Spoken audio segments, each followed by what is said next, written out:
Bonjour, je vous présente le mini-livre « Le précieux sang de Jésus » par Kenneth E. Hagin. Chapitre 1er. Le sang qui purifie. Vous savez que ce n'est pas par des choses périssables, par de l'argent ou de l'or, que vous avez été rachetés de la vaine manière de vivre que vous aviez hérité de vos pères, mais par le sang précieux de Christ, comme d'un agneau sans défaut et sans tache. 1 Pierre 1, 18, 19. Les circonstances font apprécier les choses. Je ne sais pas si, avant de tomber malade, on arrive à comprendre la valeur de la santé ou si on réalise, avant de souffrir, combien vivre sans souffrance est précieux. Je ne sais pas non plus si, avant d'avoir faim, on apprécie vraiment la valeur de la nourriture. La faim rend la nourriture précieuse. La soif rend l'eau précieuse. Et la pauvreté rend les richesses précieuses. Le péché rend précieux le sang de Jésus-Christ. Le sang de Jésus-Christ est précieux en raison de sa puissance rédemptrice. La Bible enseigne que, sans effusion de sang, il n'y a pas rémission de péché. Hébreux 9, 22. Comme nous l'avons vu dans notre texte, la parole de Dieu enseigne que le sang de Christ est précieux. Il est précieux à cause de sa puissance rédemptrice. Nous n'avons pas été rachetés par de l'argent ou par de l'or, mais par le précieux sang de Christ. Paul, en donnant son message d'adieu aux anciens, pasteurs de l'église d'Éphèse, dit, Actes 20, verset 28, « Prenez donc garde à vous-même et à tout le troupeau sur lequel le Saint-Esprit vous a établi évêque pour paître l'église de Dieu, qu'il s'est acquise par son propre sang. Le sang de Jésus-Christ est précieux à cause de sa puissance purificatrice. » La première épître de Jean, chapitre 1, verset 7, dit « Mais si nous marchons dans la lumière, comme il est lui-même dans la lumière, nous sommes mutuellement en communion, et le sang de Jésus son Fils nous purifie de tout péché. » Nous avons l'habitude de chanter des cantiques au sujet du sang, et il nous faut encore les chanter. L'un d'entre eux dit « Qui peut laver mon péché ? Rien, sinon le sang de Jésus. Qu'est-ce qui peut me guérir ? Rien, sinon le sang de Jésus. » Remarquons que le verset 7 du premier chapitre de la première épître de Jean dit « Le sang nous purifie de tout péché. » En Apocalypse, chapitre 1er, verset 5, nous lisons « À celui qui nous aime et qui nous a lavés de nos péchés par son sang. » La parole de Dieu nous enseigne que nous avons une meilleure alliance établie sur de meilleures promesses. Hébreux chapitre 8 verset 6. Sous l'ancienne alliance, on répandait le sang d'animaux innocents. Ces animaux symbolisaient le Seigneur Jésus-Christ, car notre texte le décrit comme un agneau sans tache et sans défaut. Cependant, le sang de ces animaux sacrifiés couvrait seulement les péchés du peuple. Il ne le purifiait pas de ses péchés. C'est pourquoi les Juifs devaient répéter ces sacrifices à intervalles fixes et réguliers. Leurs péchés étaient simplement couverts et non effacés. Par exemple, si je renversais de l'encre noire sur la couverture de cuir noir d'une Bible, l'encre pourrait si bien se confondre avec le cuir que vous ne pourriez plus la voir. Cependant, la tache serait encore là. Il en était ainsi sous l'ancienne alliance. La nature pécheresse était toujours dans l'homme. Leurs péchés étaient seulement couverts et non effacés. Grâce soit rendue à Dieu. Notre nouvelle alliance est supérieure parce qu'il nous a lavés, purifiés de tout péché par son propre sang. Nous y reviendrons, mais voyons maintenant l'Épître aux Hébreux. Hébreux chapitre 8, versets 7 à 9. Verset 7. En effet, si la première alliance avait été sans défaut, il n'aurait pas été question de la remplacer par une seconde. Verset 8. Car c'est avec l'expression d'un blâme que le Seigneur a dit à Israël, « Voici, les jours viennent, dit le Seigneur, où je ferai avec la maison d'Israël et la maison de Juda une alliance nouvelle. » Verset 9. Non comme l'alliance que je traitais avec leur père, le jour où je les saisis par la main pour les faire sortir du pays d'Égypte, car ils n'ont pas persévéré dans mon alliance. Et moi non plus, je ne me suis pas soucié d'eux, dit le Seigneur. Maintenant, revenons au chapitre 7 et observons ce que le Seigneur dit au sujet de cette alliance. Hébreux chapitre 7, versets 25 à 27. Verset 25, c'est aussi pour cela qu'il peut, il parle de Jésus, sous la nouvelle alliance, qui a versé son sang et qui est devenu notre grand prêtre.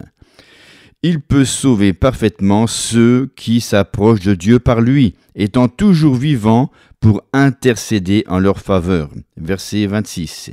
Il nous convenait en effet d'avoir un souverain sacrificateur comme lui, saint, innocent, sans tache, séparé des pécheurs et plus élevé que les cieux. Verset 27. Qui n'a pas besoin, comme les souverains sacrificateurs sous l'ancienne alliance, d'offrir chaque jour des sacrifices, d'abord pour ses propres péchés, ensuite pour ceux du peuple. Car ceci, il l'a fait une fois pour toutes, en s'offrant lui-même. Ainsi que le dit Hébreux chapitre 8 verset 6, Jésus a obtenu un ministère plus excellent. Maintenant, parcourons le 9e chapitre de l'Épître aux Hébreux et relevons autre chose à propos de notre rédemption en Jésus-Christ. Hébreux chapitre 9 versets 11 à 14. Verset 11. Mais Christ est venu comme souverain sacrificateur des biens à venir. Il a traversé le tabernacle plus grand et plus parfait, qui n'est pas construit de main d'homme, c'est-à-dire qui n'est pas de cette création. Verset 12. Et il est entré une fois pour toutes dans le lieu très saint, non avec le sang des boucs et des veaux, mais avec son propre sang, ayant obtenu une rédemption éternelle.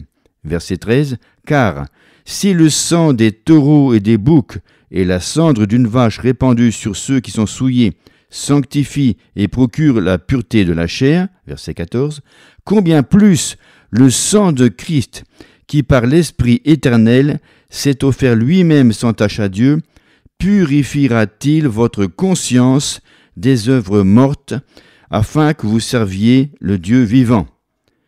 Remarquez encore que le sang de Jésus-Christ est précieux à cause de sa puissance purificatrice. 1 Jean 1, verset 7. Mais si nous marchons dans la lumière, comme il est lui-même dans la lumière, nous sommes mutuellement en communion, et le sang de Jésus son Fils nous purifie de tout péché. Ici, Jean ne s'adresse pas à des pécheurs. Nous citons souvent ce verset aux pécheurs, mais il concerne les chrétiens. Jean n'écrit pas cette lettre pour le monde, mais pour l'Église, car il dit « Si nous marchons dans la lumière », les pécheurs ne marchent pas dans la lumière. C'est pourquoi ils ont besoin de venir à Jésus, de naître de nouveau et d'entrer dans la lumière. Je veux mettre l'accent sur le fait qu'en marchant dans la lumière, comme il est dans la lumière, nous sommes mutuellement en communion. Si vous n'êtes pas en communion avec votre frère, vous ne marchez pas dans la lumière. Et le Seigneur veut dire ici qu'il n'y a pas de purification de votre péché, à moins que vous ne marchiez à nouveau dans la lumière.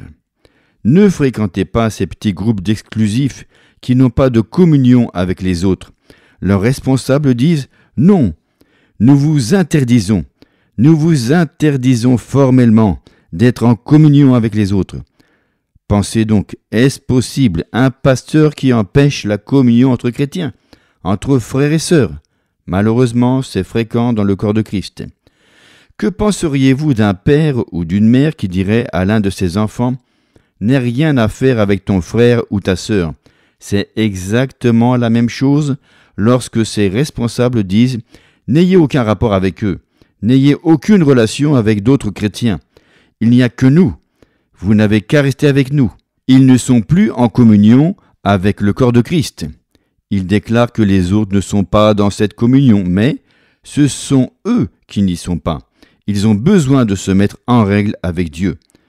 J'ai été pasteur pendant près de 12 ans, de gens intelligents et spirituels. Je ne les ai jamais empêchés d'aller dans d'autres églises. Pendant la dernière guerre, j'étais pasteur d'une église du plein évangile, dans l'est du Texas. De chaque côté de mon église, dans un rayon d'environ 5 km, il y avait des églises de la même dénomination. Ces 3 églises se trouvaient sur la même route qui traversait la ville. Un homme qui n'était pas de notre confession, vint et installa une tente entre mon église et l'une des deux autres églises. Je ne pense pas qu'il avait une arrière-pensée. C'est entre lui et Dieu. Je ne suis pas juge. Un des pasteurs me demanda « Qu'allez-vous faire à ce sujet ?» Je lui répondis « Absolument rien. » « Bien, dit-il, je vais interdire à mes fidèles d'y aller. » Je lui répliquai « Vous vous trompez. Il est certain que, si vous leur dites de ne pas y aller, ils s'y rendront malgré tout. » Ce pasteur me dit « Je pense que cet homme a tort et je vais interdire à mon assemblée d'y aller. » Je lui dis « Je suis d'accord, il a tort dans certains de ses enseignements, mais il a raison dans beaucoup d'autres. Je sais qu'on peut avoir tort dans sa tête, mais avoir raison dans son cœur. Je ne parlerai pas de ces réunions, je ne ferai même pas allusion à sa présence ici. » Le pasteur répliqua « Enfin, il est aussi près de vous qu'il est de moi. Je crois qu'il va monter une église. » Je dis « Probablement. Je ne sais pas s'il va le faire ou non.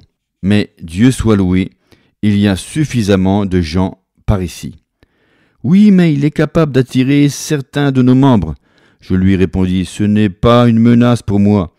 Qu'est-ce qu'une étable comparée à un magasin d'alimentation ? C'est exactement ce que je lui ai dit. J'ai même ajouté « Je nourris mon troupeau. Gloire à Dieu. » Eh bien, ce pasteur a interdit aux membres de son assemblée d'aller aux réunions sous la tente.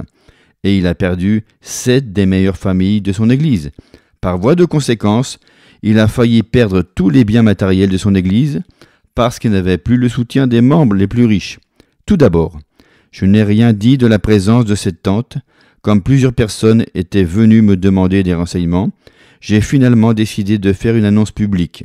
En conséquence, un dimanche matin, je leur ai dit « Je vous donne une simple information. Nous avons ici des réunions le dimanche matin, le dimanche soir et le mercredi soir. Je m'attends à votre présence. Le reste du temps, vous allez où vous voulez. Vous êtes des gens intelligents, mais où que vous alliez, ayez autant de bon sens qu'une vieille vache. Mangez le foin, laissez le reste, et revenez ici pour adorer Dieu. Je n'ai jamais perdu un seul fidèle. En vérité, en 12 ans de ministère pastoral, aucun membre ne m'a laissé pour une autre église. Jamais. Une fois tous les 3 mois, quelquefois plus souvent, je disais à mon assemblée, « Je veux que vous sachiez que je vous aime et que j'ai à cœur vos intérêts. S'il y a une autre église en ville ou près d'ici, où vous trouviez une meilleure nourriture, où vous puissiez grandir plus vite spirituellement et gagner plus d'âmes à Jésus, je vous exhorte à y aller, parce que j'ai à cœur votre bien-être. » Et je disais sincèrement chacune de ces paroles. Voyez-vous, nous devons agir pour le royaume de Dieu, et non pas pour notre royaume personnel. Quel rapport cela a-t-il avec mon sujet ? Si nous marchons dans la lumière, comme il est lui-même dans la lumière, nous sommes en communion les uns avec les autres. Ces petits clubs d'exclusifs ne sont pas en communion avec le reste du corps de Christ. Ces gens-là ne vont jamais ailleurs. Mais, Dieu merci, si nous marchons dans la lumière, comme il est lui-même dans la lumière, nous sommes mutuellement en communion. Avec quelques-uns ? Avec ceux que j'ai choisis ? Non. Les uns avec les autres. Les uns avec les autres. Et si nous marchons dans la lumière, comme il est lui-même dans la lumière, le sang, alléluia, de Jésus-Christ, son Fils, nous purifie de tout péché. Nous commettons tous des erreurs, c'est humain. Ce corps n'est pas transformé, mais Dieu soit loué, il le sera bientôt. Personne n'est parfait. Nous avons tous des défauts. Nous commettons tous des erreurs. Mais voyez-vous, aussi longtemps que vous marchez dans la lumière, même si vous faites des faux pas, il y a une purification constante du péché. Lorsque vous prenez conscience de votre faute, vous la confessez, bien sûr, au Seigneur, et il est fidèle et juste pour vous pardonner et vous purifier de toute iniquité. Il nous arrive cependant de commettre des fautes dont nous ne sommes pas conscients. Cette situation s'est produite dans les premières années de mon ministère. J'ai été pasteur de plusieurs églises pendant près de 12 ans. Lorsque j'ai quitté ces églises, Je pensais avoir fait un travail pastoral magnifique. Mais, après un certain temps d'absence de cette église, j'avais grandi un peu plus spirituellement et je me suis rendu compte que mon travail avait été insuffisant. J'étais si gêné que j'avais honte d'y retourner et de rencontrer les gens. Mais, parce que j'avais marché dans toute la lumière que j'avais à l'époque, le Seigneur m'a purifié de toutes mes erreurs, fautes, échecs et faillites. Chapitre 2. Venez à Dieu par le sang. Le sang de Jésus-Christ est précieux parce qu'il possède une puissance de paix. Colossiens 1, verset 20. Il a voulu par lui tout réconcilier avec lui-même, tant ce qui est sur la terre que ce qui est dans les cieux, en faisant la paix par lui, par le sang de sa croix. Tout d'abord, le sang de Christ apporte la paix là où la loi a été transgressée. Nous avons tous péché et nous sommes privés de la gloire de Dieu. Romains 3, verset 23. Par le sang de la croix de Jésus, Dieu a fait la paix. Réconciliant toutes choses avec lui-même, Dieu l'a fait. Ensuite, le sang de Jésus apporte la paix à la conscience coupable. Je pense que l'une des raisons pour lesquelles tant de chrétiens sont submergés par des sentiments de culpabilité est que nous n'avons pas accordé l'importance qu'il convenait au sang de Jésus. Si seulement les croyants connaissaient la puissance du précieux sang de Jésus-Christ, ils ne se sentiraient plus coupables. Revenons à Hébreux chapitre 10 et relevons la pensée que le Saint-Esprit exposait aux judéo-chrétiens. Hébreux 10, 1 à 22. Verset 1er. En effet, sous l'Ancienne Alliance, la loi qui possède une ombre des biens à venir et non l'exacte représentation des choses ne peut jamais, par les mêmes sacrifices qu'on offre perpétuellement chaque année, amener les assistants à la perfection. Verset 2. Autrement, n'aurait-on pas cessé de les offrir, puisque ceux qui rendent ce culte, étant purifiés une fois pour toutes, n'auraient plus eu aucune conscience de leurs péchés. En d'autres termes, si les sacrifices de l'Ancienne Alliance avaient été vraiment efficaces, le peuple n'aurait pas conservé une mauvaise conscience, le poids de son péché. Verset 3. Mais, sous l'Ancienne Alliance, le souvenir des péchés est renouvelé chaque année par ces sacrifices. Verset 4. Car il est impossible que le sang des taureaux et des boucs ôte les péchés. Verset 5. C'est pourquoi Christ, entrant dans le monde, dit « Tu n'as voulu ni sacrifice ni offrande, mais tu m'as formé un corps. » Verset 6. « Tu n'as agréé ni holocauste ni sacrifice pour le péché. » Verset 7. « Alors j'ai dit, voici je viens. Dans le rouleau du livre, il est question de moi pour faire, ô Dieu, ta volonté. » Verset 8. Après avoir dit d'abord, tu n'as voulu et tu n'as agréé ni sacrifice ni offrande, ni holocauste, ni sacrifice pour le péché. Verset 9. Ce qu'on offre selon la loi, il dit ensuite, voici je viens pour faire ta volonté. Il supprime ainsi la première chose pour établir la seconde. Verset 10. C'est en vertu de cette volonté que nous sommes sanctifiés par l'offrande du corps de Jésus-Christ, une fois pour toutes. Verset 11. Et tandis que tout sacrificateur fait chaque jour le service et offre souvent les mêmes sacrifices qui ne peuvent jamais ôter les péchés, verset 12, lui, après avoir offert un seul sacrifice pour les péchés, s'est assis pour toujours, ô gloire, à la droite de Dieu. Verset 13. Il attend désormais que ses ennemis soient devenus son marchepied. Verset 14. Car par une seule offrande, il a amené à la perfection pour toujours ceux qui sont sanctifiés. Gloire à Dieu. Verset 15. C'est ce que le Saint-Esprit nous atteste aussi, car après avoir dit, verset 16, « Voici l'alliance que je ferai avec eux après ces jours-là, dit le Seigneur, je mettrai mes lois dans leur cœur et je les écrirai dans leur esprit. » Il ajoute, verset 17, « Et je ne me souviendrai plus de leurs péchés ni de leurs iniquités. » Verset 18. Or, là où il y a pardon des péchés, il n'y a plus d'offrande pour le péché. Verset 19. Ainsi donc, frères, nous avons, au moyen du sang de Jésus, l'assurance d'une libre entrée dans le sanctuaire, verset 20, par la route nouvelle et vivante qu'il a inaugurée pour nous au travers du voile, c'est-à-dire de sa chair, verset 21.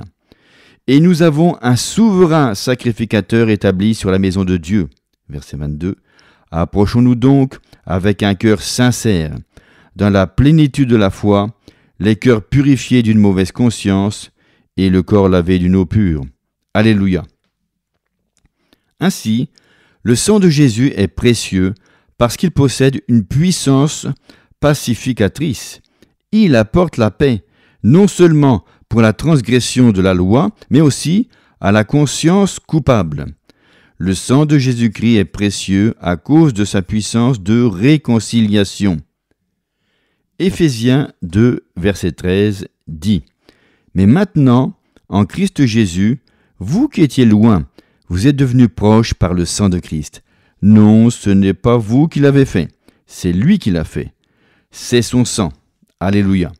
Le sang de Jésus-Christ est précieux parce qu'il possède une puissance qui donne l'assurance. Lisons maintenant Hébreux 10, verset 19. Ainsi donc, frères, nous avons au moyen du sang de Jésus l'assurance d'une libre entrée dans le sanctuaire.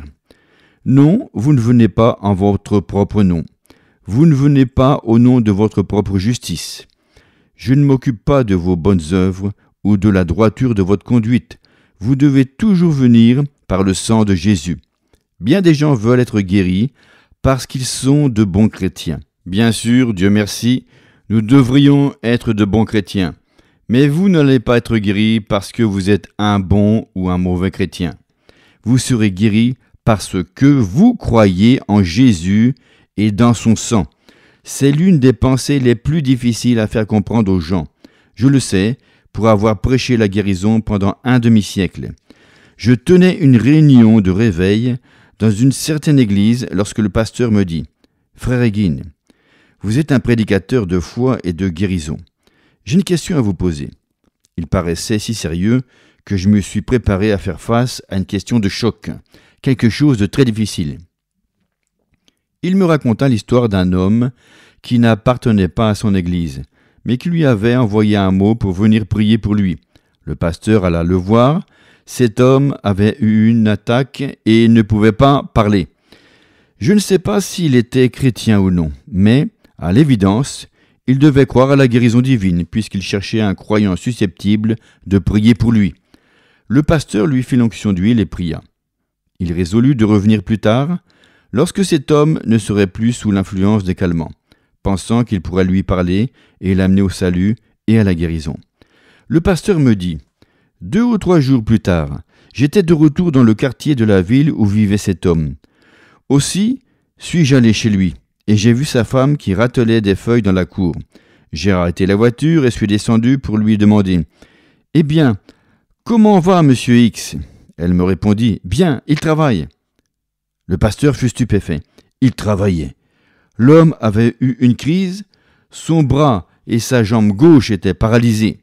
Le docteur avait déclaré qu'il ne travaillerait jamais plus de sa vie. Il avait 67 ans. Le pasteur partit en hâte pour trouver l'homme qui était charpentier. Il était en train de couvrir une maison. Le pasteur rassembla ses souvenirs et dit « Son aide était partie, et je le vis descendre de l'échelle, depuis le toit, prendre un paquet de bardeaux dans son bras qui était paralysé 3 jours auparavant, le mettre sur l'épaule et remonter l'échelle. Je me suis assis là, émerveillé. « Eh bien, frère, lui dis-je, vous ne m'avez rien demandé, vous m'avez seulement raconté quelque chose. »« Attendez un peu, répliqua-t-il. J'y viens. Vous connaissez la sœur Y ?» Je lui répondis, oui, je la connais. Elle et son mari étaient membres de son église. Ils avaient aussi été membres d'une église dont j'étais le pasteur. Le pasteur me dit, la sœur Y est la chrétienne la plus consacrée dont j'ai été le pasteur. Maintenant, elle a une tumeur. Vous avez prié pour elle durant votre séjour ici l'année dernière et vous avez prié 2 fois pour elle pendant ce réveil, mais son état s'aggrave. Elle doit subir une grave opération. Pourquoi Dieu a-t-il guéri cet homme dont le niveau spirituel nous était inconnu, tandis que cette bonne chrétienne n'a pas été guérie ? Ah, lui dis-je, Je croyais que vous alliez me poser une question difficile. C'est la chose la plus facile au monde. Je ne sais rien au sujet de cet homme, sinon qu'il a été guéri. Mais je suis sûr de ceci. Même s'il n'était pas au niveau spirituel souhaité, il était probablement comme le publicain dans l'histoire biblique du pharisien et du publicain Luc, chapitre 18, versets 9 à 14. Le pharisien disait « Ô Dieu, je te rends grâce de ce que je ne suis pas comme le reste des hommes. Je suis meilleur qu'eux. » Il continuait à se vanter de ses bonnes œuvres. Le publicain se frappait la poitrine et disait « Ô Dieu, sois apaisé envers moi, pécheur. » La Bible dit que c'est lui, et non le pharisien, qui a été justifié aux yeux de Dieu. Ainsi, je suis convaincu que l'homme pour qui vous avez prié, peu importe son état spirituel du moment, s'en est remis à la miséricorde de Dieu et a reçu non seulement le pardon de ses péchés, s'il en avait besoin, mais également la guérison de son corps. Maintenant, puisque vous m'avez posé une question, laissez-moi ajouter ceci. Lorsque j'ai imposé les mains à la sœur Y, je l'ai entendu dire « Maintenant, Seigneur, tu sais que je suis la meilleure chrétienne dans cette église. » Même si vous êtes le meilleur chrétien dans le corps de Christ et béni de Dieu, vous ne pouvez pas vous vanter. Tout est par le sang. En fait, lorsque je tenais des réunions de guérison dans les églises, j'avais l'habitude de faire chanter le cantique « Tel que je suis, sans rien à moi », qui est un cantique que l'on chante d'ordinaire pendant un appel. Cela m'est égal que vous ayez fait beaucoup de bonnes œuvres. Ça m'est égal si vous êtes le meilleur chrétien de l'Église. Lorsque vous vous approchez de Dieu, venez avec assurance dans le sang de Jésus-Christ, et non en vous appuyant sur vos bonnes œuvres.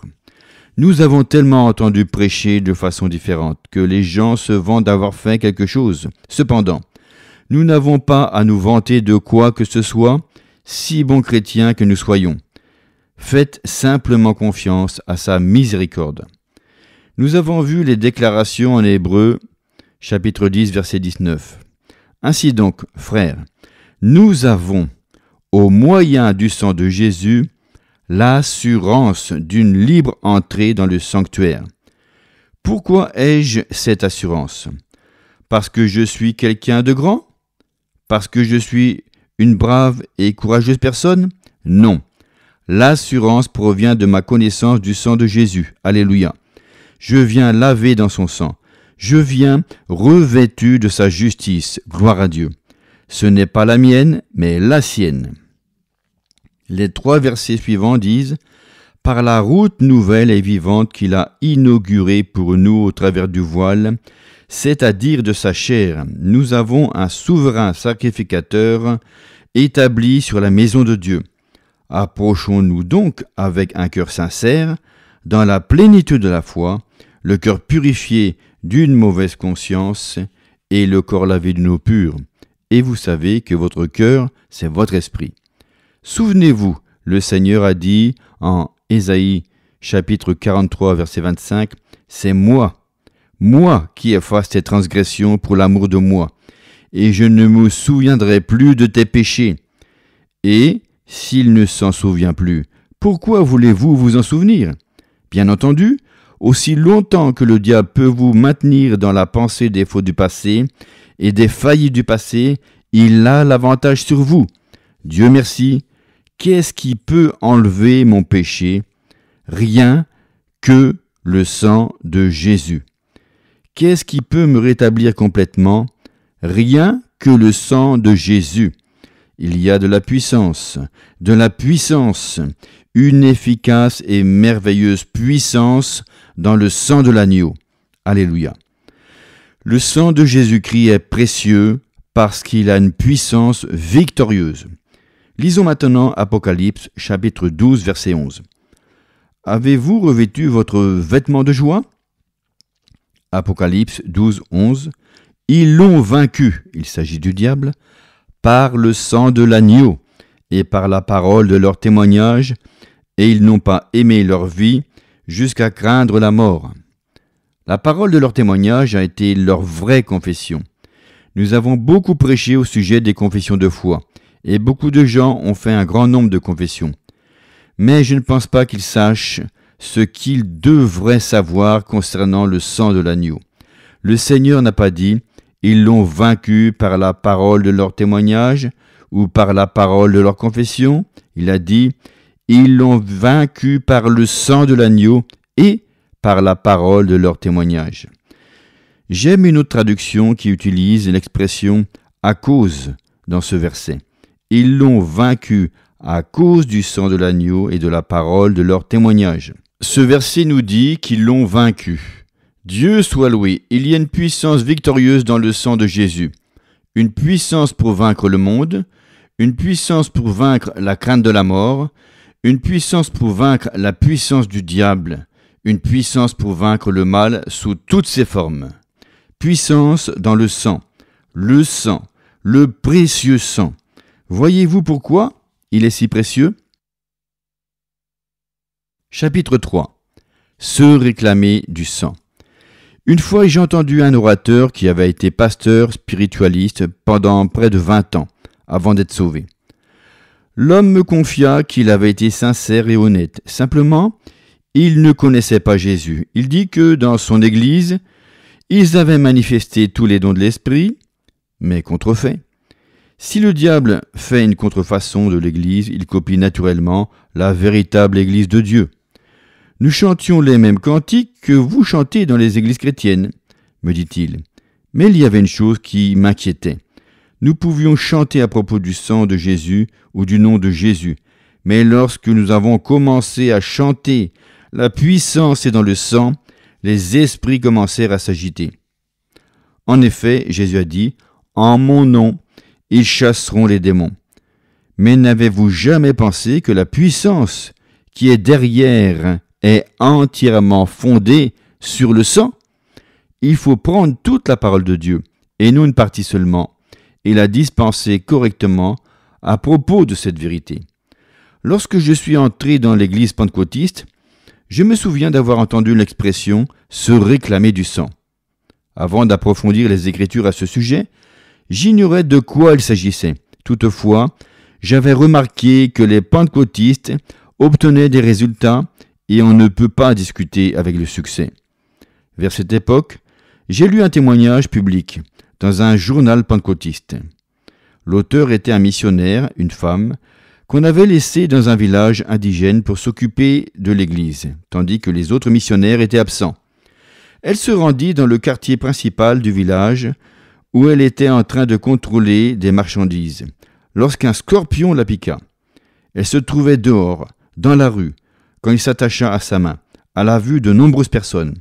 Elle raconta « Je l'ai simplement secoué et j'ai dit « Au nom de Jésus, je me réclame du sang ». N'avez-vous jamais pensé que le nom de Jésus n'aurait pas d'effet sans le sang qu'il a versé pour nous?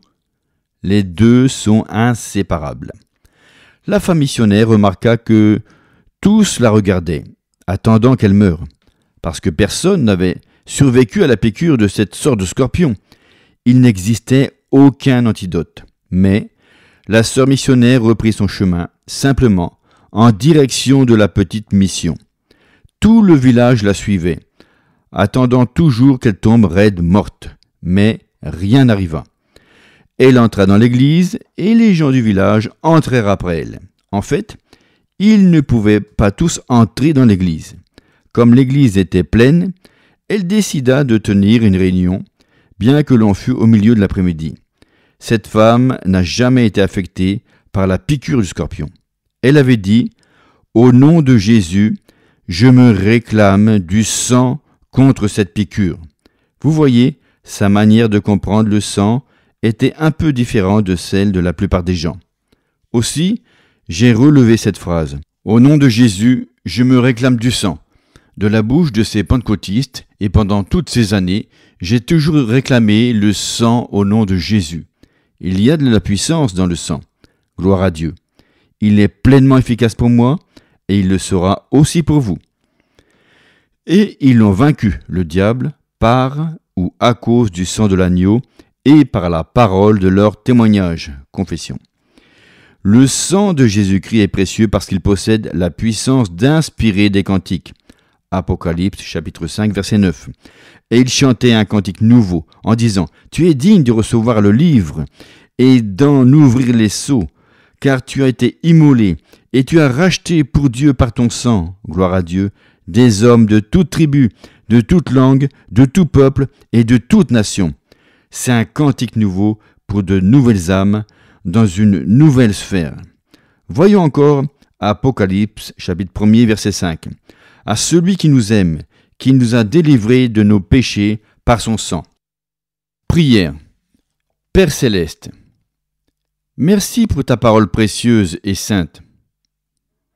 Merci pour le sang racheté, non pas par des choses périssables, par de l'argent ou de l'or, mais par le sang de l'agneau de Dieu, Jésus.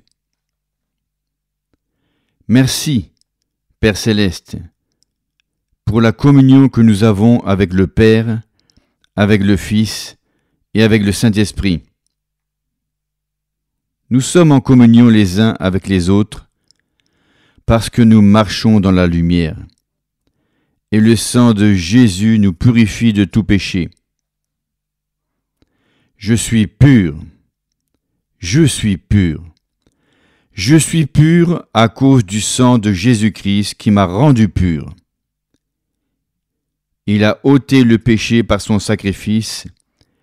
Dieu soit loué. Si vous voulez recevoir Jésus dans votre cœur, déclarez à haute voix ce qui suit.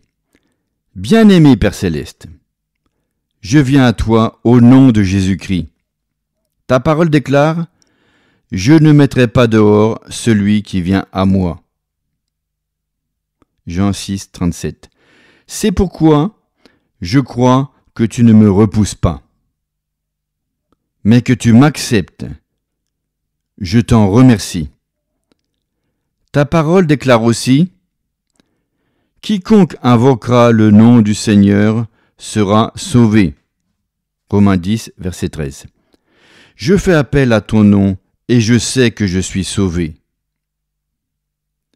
Il est également écrit « Si tu confesses de ta bouche le Seigneur Jésus, et si tu crois dans ton cœur que Dieu l'a ressuscité d'entre les morts, tu seras sauvé. Car c'est en croyant du cœur qu'on parvient à la justice, et c'est en confessant de la bouche qu'on parvient au salut. » Romains 10, verset 9. Je crois de tout mon cœur que Jésus-Christ est le Fils de Dieu. Je crois que Dieu l'a ressuscité d'entre les morts pour me rendre juste devant lui. Et je confesse maintenant qu'il est mon Seigneur. Merci Seigneur. Maintenant, pour vous rappeler du jour où vous venez de faire cette déclaration de foi à votre Père céleste, je vous propose d'inscrire cette date dans votre Bible ou sur une feuille de papier avec votre signature. Écrivez-nous aussi pour nous témoigner de cela et de ce que cet audiobook vous a apporté. Ce sera une joie pour nous. Voici l'adresse.